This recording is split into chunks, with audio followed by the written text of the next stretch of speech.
RSS chief Mohan Bhagwat వ్యాఖ్యలు దేశవ్యాప్తంగా దుమారం రేపుతున్నాయని తెలంగాణ కాంగ్రెస్ పార్టీ ఉపాధ్యక్షుడు నిరంజన్ తెలిపారు.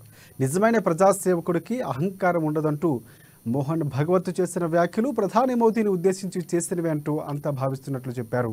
ఇటీవల జరిగిన ఎన్నికల ప్రచారంలో సమాజంలో విద్వేషాలు పెరిగాయంటూ ఆయన చేసిన వ్యాఖ్యలు ఈ సందర్భంగా గుర్తు చేశారు. ఇక మణిపూర్ అల్లర్లపై భగవత్ చేసిన వ్యాఖ్యలు మోదీ వైఫల్యాలను బయటపెడుతున్నాయని విమర్శించారు. కూడా మనవి చేస్తా ఉన్నారు. ఆయన ఇంకొక ముఖ్యమైన మాట చెప్పిండు. ప్రజా జీవితంలో ఏకాభిప్రాయ సాధనే మన సంప్రదాయం అనే మాట చెప్పడం.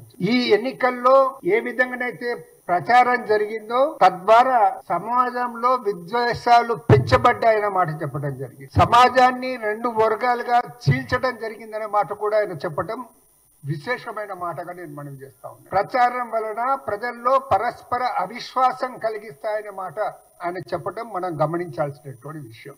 దాంతో పాటు మణిపూర్లో ఏడాది పాటు అల్లర్లు అలాగే కొనసాగుతున్నాయి అని మోడీకి ఇండైరెక్ట్ గా చురుకలు కూడా అంటించడం జరిగింది.